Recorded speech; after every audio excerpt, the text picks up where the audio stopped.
समीचीन विकल्पों का सम्यक समाधान। सुनिए परम पूज्य श्रमण श्री सुप्रभ सागर जी महाराज के मुखारबिंद से YouTube चैनल सुप्रभ उवाच पर शुभाशीष परम पूज्य श्रमणाचार्य 108 श्री विशुद्ध सागर जी महाराज। सानिध्य श्रमण सुप्रभ सागर जी महाराज, श्रमण प्रणत सागर जी महाराज। पुण्य आर्जक श्रीमती मधुबाला सुरेश चंद जी पाटोदी, बेटी दामाद श्रीमती विनीता अर्पित जी पहाड़िया मंडीदीप, बेटे बहू मोहित अंकिता पाटोदी, रोहित मुस्कान पाटोदी, अभी नैवेद्य जीने भव्य एवं समस्त पाटोदी परिवार, जैन बर्तन भंडार छिंदवाड़ा। ओम नमः सिद्धेभ्य। नमः सत्हितं कराय वीराय भव्याम्बुजभास्कराय अनन्तलोकाय सुरार्चिताय देवादिदेवाय नमो जिनाय देवादिदेवाय नमो जिनाय। पंच परमेष्ठी भगवान की परम पूज्य आचार्य भगवंत गुरुवर विशुद्ध सागर जी मुनि महाराज जी की, परम पूज्य मुनि श्री सुप्रभ सागर जी महाराज जी की।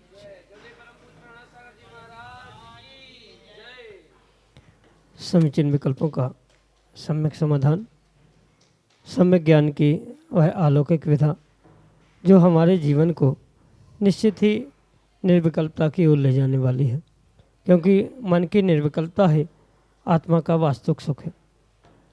और उस अंतिम लक्ष्य को प्राप्त करना प्रत्येक व्यक्ति का कर्तव्य होता है, लेकिन जब तक मन में विकल्प है तब तक उस लक्ष्य की प्राप्ति संभव नहीं है।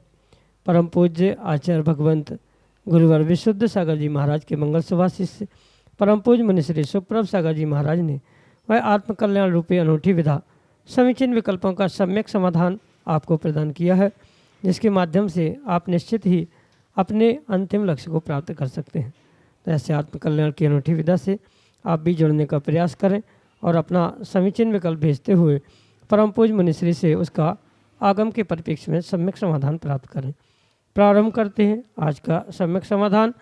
और आज के पहले विकल्प के लिए मोखेड़ छिंदवाड़ा मध्य प्रदेश से ऋषभ जैन महाराष्ट्र के चरणों में बारंबार नमोस्तु करते हुए अपना समीचीन प्रश्न रख रहे हैं कि गुरुदेव, जैसे आचार्यों के 36, उपाध्याय के 25 और साधुओं के 28 मूल गुण होते हैं, वैसे ही वर्तमान के समय में जो पिच्छी कमंडल वाले भट्टारक हैं उनके कितने मूल गुण होते हैं। हमारे समीचीन विकल्प का सम्यक समाधान करने की अनुकंपा करें। नमोस्तु महाराज जी, नमोस्तु। ओम नमः सिद्धम। परम पूज्य आचार्य भगवान गुरुवर विशुद्ध सागर जी महाराज जी की, परम पूज्य मुनि श्री सुप्रभ सागर जी महाराज जी की।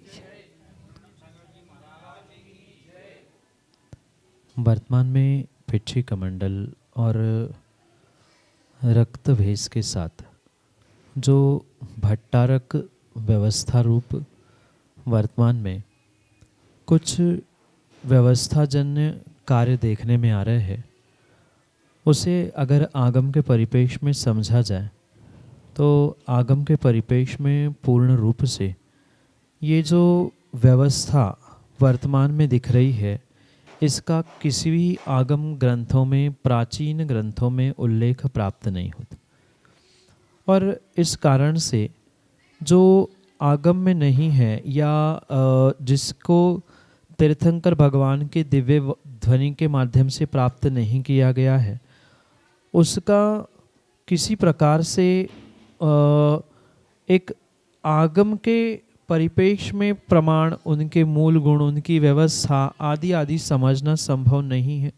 पर चूँकि मध्यकाल में उस काल की ज़रूरत के अपेक्षा से जो ये भट्टारक आदि की व्यवस्थाएं प्रारंभ हुई है, ये पुनः ध्यान रखें कि आगम की व्यवस्था नहीं होने पर भी तात्कालिक व्यवस्था एक क्षेत्रीय व्यवस्था के रूप में स्वीकार की जाती है, जो भूत और वर्तमान के परिप्रेक्ष्य में भी इसमें बहुत सारा बदलाव हुआ है।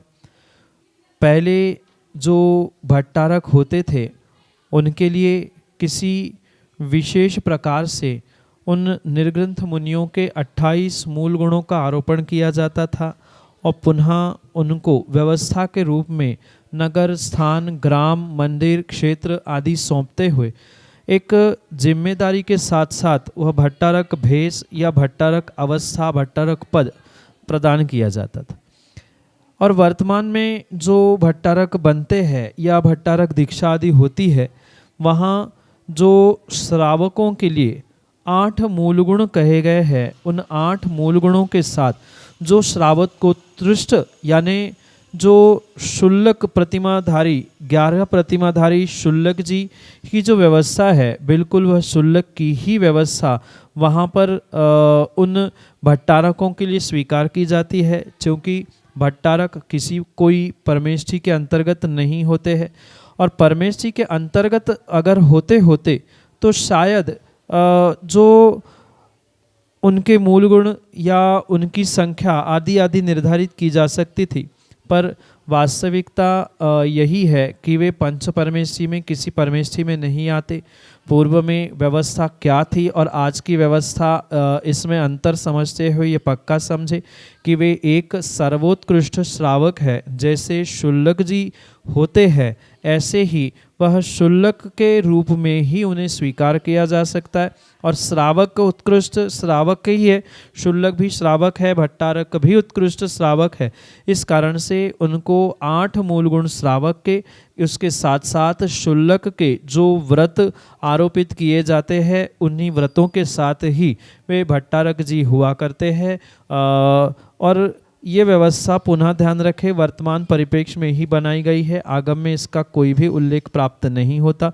वे पंच परमेष्ठी नहीं है, इसलिए मूल गुणों के अंतर्गत भी मतलब परमेष्ठी के अंतर्गत न आते ही नहीं है। और मूल गुण श्रावकों की अपेक्षा से ही स्वीकार किए जा सकते हैं, अन्य किसी अपेक्षा से नहीं। यही आपके लिए सम्यक समाधान। करेली मध्य प्रदेश से राजेंद्र प्रसाद जैन महाराज श्री के चरणों में बारंबार नमोस्तु निवेदित करते हुए अपना समीचीन प्रश्न रख रहे हैं कि महाराज श्री दर्शन विशुद्धि भावना जो 16 कारण भावना में वर्णित है, तो क्या मात्र दर्शन विशुद्धि भावना से तीर्थंकर प्रकृति का बंध हो सकता है? हमारे समीचीन विकल्प का सम्यक समाधान करने की अनुकंपा करें। नमोस्तु महाराज जी, नमोस्तु। जो तीर्थंकर प्रकृति के बंध के लिए 16 कारण भावनाएं कही है, वहाँ ये स्पष्ट समझना कि किसी एक भावना से वह तीर्थंकर प्रकृति का बंध हो, ये आवश्यक नहीं है। क्योंकि वह भावना के पूर्व में ही जो विशेषण दिया है 16 कारण भावना, वह एक भावना, 2 भावना, 4 भावना, 10 भावना नहीं कहा, 16 कारण ही जिसके लिए निमित्त बनने वाले हैं, तीर्थंकर पद को, तीर्थंकर प्रकृति को देने के लिए कारण बनने वाले हैं। ऐसे 16 ही एक साथ स्वीकार किए जा सकते हैं। किसी एक भावना से तीर्थंकर पद की प्राप्ति नहीं हो सकती। उपचार से कहने में ज़रूर आता है कि एक भी हो जाए, दर्शन विशुद्धि हो जाए तो अपने आप काम हो जाए, क्योंकि ये कहने का विषय है। जो दर्शन विशुद्धि को प्राप्त करेगा नियम से, उसके पास अरिहंत भक्ति, आचार भक्ति, बहुश्रुत भक्ति और इन भक्तियों के साथ साथ अन्य भी विनय संपन्नता, शील, व्रतेश, अतिचार, अनतिचार आदि आदि जितने भी भावनाएं कही है वह उसके अंतर्गत निहित होती है। ये मात्र कथन है, उपचार से ऐसा कहा जाता है। वास्तविकता यही है कि दर्शन विशुद्धि भावना के साथ साथ अन्य भी भावनाएं होना, भावनाएं भाना बहुत बहुत आवश्यक, और आवश्यक ही नहीं, मैं तो कहता हूँ अनिवार्य है। तभी जाकर कभी उन तीर्थंकर प्रकृति जैसे महान पुण्य प्रकृति का बंध हो सकता है। अगर दर्शन विशुद्धि से ही काम होता तो शेष 15 भावनाओं का उल्लेख करने का या शेष 15 भावनाओं को लिखने का, इतना सारा पुरुषार्थ करने का क्या औचित्य हो सकता है, ये भी प्रश्न बहुत बड़ा होगा। इसलिए ध्यान रखें, एक से काम होने वाला नहीं है। भले ही कथन में, उपचार से, व्यवहार से कहने में आता है कि दर्शन विशुद्धि है तो सब भावनाएं है का मतलब भाई नहीं जानी चाहिए या उससे ही काम हो जाएगा, ऐसा संभव नहीं है। ये मात्र कथन है, उपचार से किया जाने वाला, व्यवहार से किया जाने वाला कथन है। वास्तविकता तो यही है। पूर्ण रूप से दर्शन विशुद्धि के साथ शेष 15 भावनाएं भी वहाँ आवश्यक है और 16 कारण भावनाओं के साथ साथ ही तीर्थंकर प्रकृति का बंध होना किसी जीव को संभव हो सकता है, अन्यथा नहीं। यही आपके लिए सम्यक समाधान। महाराजपुर मध्य प्रदेश से डॉक्टर प्रकाश चंद जैन अगले समीचीन विकल्प के लिए। नमोस्तु भगवान, नमोस्तु भगवान, नमोस्तु भगवान। भगवान, योग और उपयोग में क्या अंतर है, कृपया से समझें। योग और उपयोग दो शब्द समान लगते जरूर है।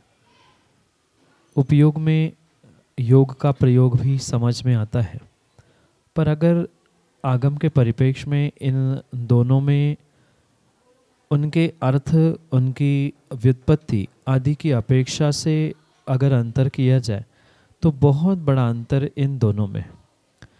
जो मन, वचन और काय ये 3 साधन आत्मा को मिलते हैं उसे योग कहा जाता है। उपचार से और उसके निमित्त से जो होने वाला आत्मा का परिस्पंदन है उसे वास्तव में आचार्य भगवंतों ने योग कहा।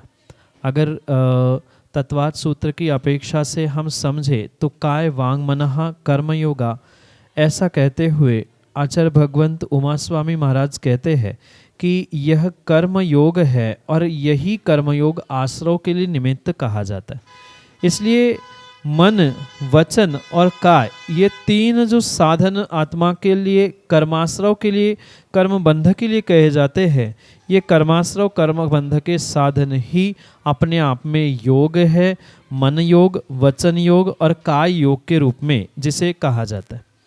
रही बात उपयोग की, तो जो उभय निमित्त वसाद चैतन्य अनुविधायी परिणामः उपयोगा, ऐसा परिभाषित करते हुए पूज्यपाद स्वामी जो जीव का लक्षण उपयोग रूप है उसका व्याख्यान करते हुए कहते हैं कि अंतरंग और बहिरंग दोनों निमित्तों को साथ लेते हुए जो जीव का, चैतन्य का अनुविधायी यानी अविनाभावी रूप से जो गुण हैं, जो उसमें प्राप्त होने वाला एक लक्षण है, उसे ही उपयोग कहा जाता है। क्योंकि अनुविधायी परिणाम, अनुविधायी का अर्थ होता है कि उसके अभाव में नहीं होना।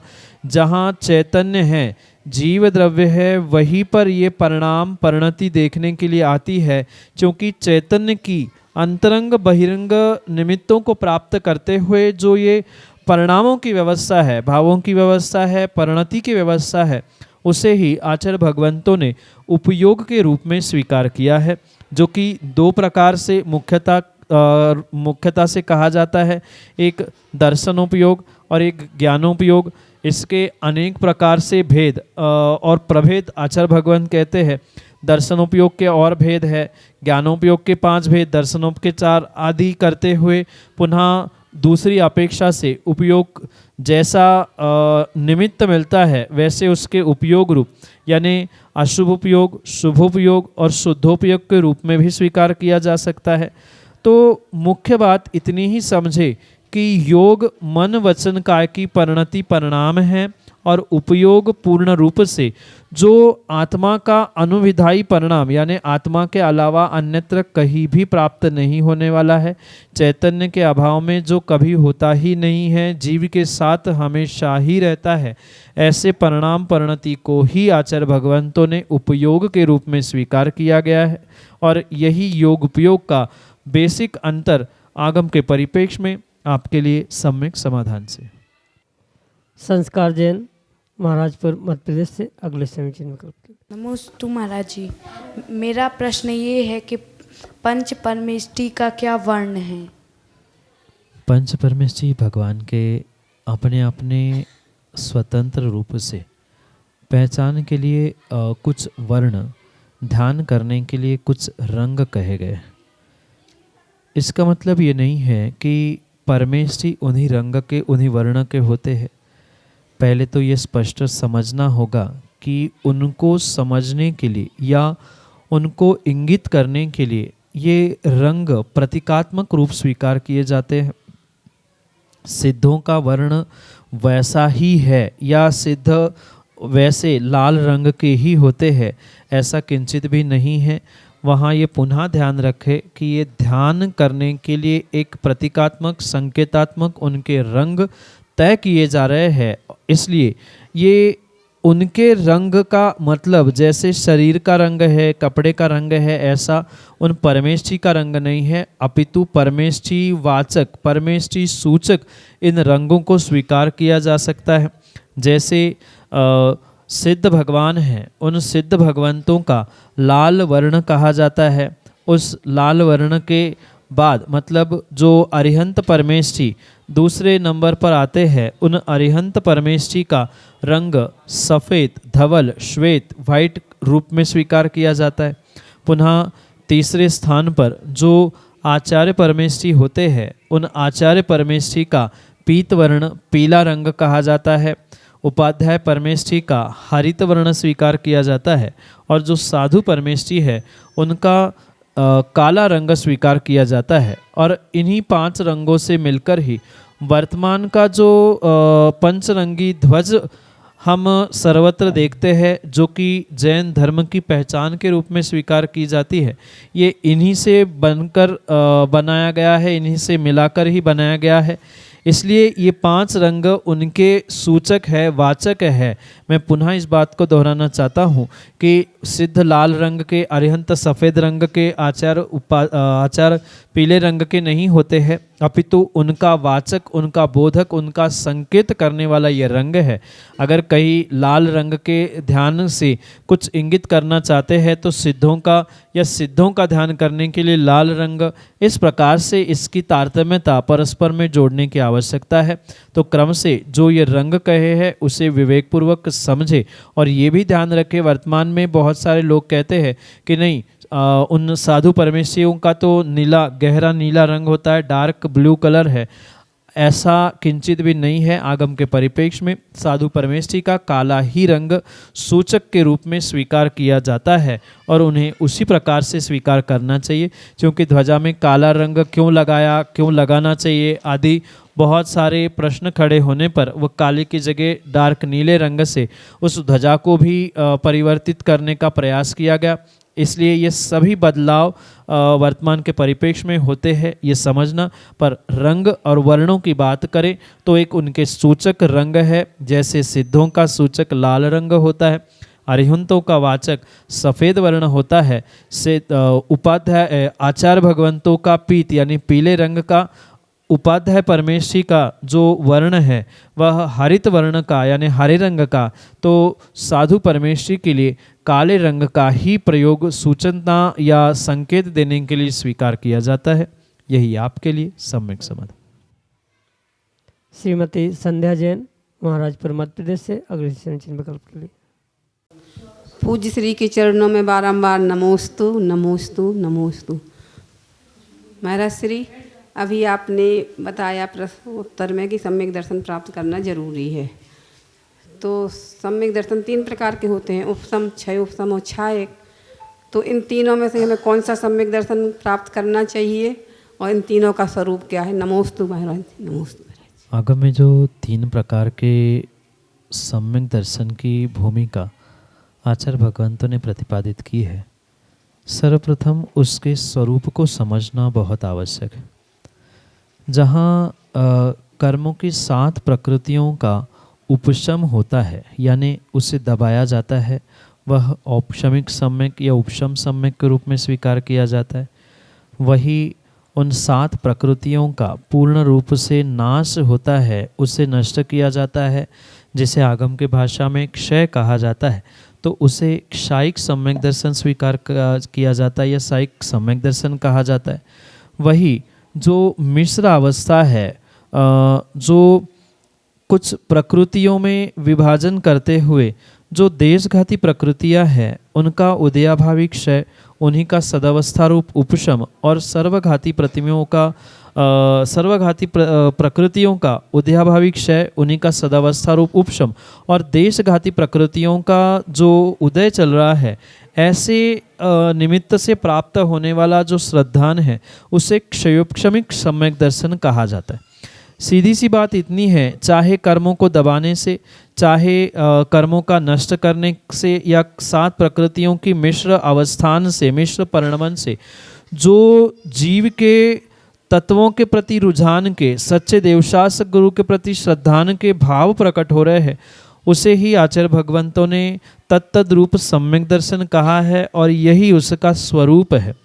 क्योंकि क्षायिक सम्यक दर्शन 7 प्रकृतियों का क्षय करके होता है और उस क्षायिक सम्यक दर्शन को प्राप्त करने के लिए केवली या श्रुत केवली का पादमूल होना बहुत आवश्यक है। तो जो क्षायिक सम्यक दर्शन है वो किसी प्रकार से वर्तमान में पंचम काल में प्राप्त होना संभव नहीं है। इसलिए रही बात 2 सम्यक दर्शन की, उपशम सम्यक और क्षयोपशमिक सम्यक, तो उपशम सम्यक पूर्वक ही क्षयोपशमिक सम्यक होता है, मात्र सीधा डायरेक्ट क्षयोपशम सम्यक क्षयोपशमिक सम्यक तो नहीं होता। इसलिए अगर वर्तमान में आप किसी सम्यक दर्शन को प्राप्त करते हुए तत्वों पर श्रद्धान करना चाहते हैं, सच्चे देवशास्त्र गुरु पर श्रद्धान करना चाहते हैं, तो सबसे पहले आपको उपशम सम्यक या औपशमिक सम्यक दर्शन ही प्राप्त करना होगा, जिसके उपरांत आपको क्षयोपशम सम्यक दर्शन प्राप्त हो सकता है या कभी भविष्य में जब केवली श्रुत केवली आदि का पादमूल मिलेगा तब कभी आपको क्षायिक सम्यक दर्शन भी प्राप्त हो सकता है। ये विशेष ध्यान रखें। अगर उपशम सम्यक दर्शन भी कुछ मिनटों के लिए जीवों को हो चुका है तो ये पक्का मानना उस कुछ मिनटों का, कुछ समय का, अंतर मुहूर्त का भी औपशमिक सम्यक दर्शन नियम से मुक्ति का कारण हो सकता है। इसलिए आगम्य आचार्यों ने यही लिखा है कि जैसी शक्ति है, जैसा हमारा श्रद्धान परिणाम और परिणति चल रही है, बिल्कुल वैसा ही पुरुषार्थ करते हुए हमें सम्यक दर्शन प्राप्त करने की आवश्यकता है, चाहे वो औपशमिक, क्षयोपशमिक, क्षायिक क्यों ना हो। अपनी अनुकूलता, समय, द्रव्य, क्षेत्र, काल आदि को सब कुछ समझते हुए ही प्राप्त करने का पुरुषार्थ करना चाहिए। यही आपके लिए सम्यक समाधान। समीचीन विकल्पों का सम्यक समाधान सुनिए परम पूज्य श्रमण श्री सुप्रभ सागर जी महाराज के मुखारविंद से। YouTube चैनल सुप्रभ उवाच पर शुभाशीष परम पूज्य श्रमणाचार्य 108 श्री विशुद्ध सागर जी महाराज। सानिध्य श्रमण सुप्रभ सागर जी महाराज, श्रमण प्रणत सागर जी महाराज। पुण्य आर्जक श्रीमती मधुबाला सुरेश चंद जी पाटोदी, बेटी दामाद श्रीमती विनीता अर्पित जी पहाड़िया मंडीदीप, बेटे बहू मोहित अंकिता पाटोदी, रोहित मुस्कान पाटोदी, अभी, नैवेद्य, जीने, भव्य एवं समस्त पाटोदी परिवार, जैन बर्तन भंडार छिंदवाड़ा।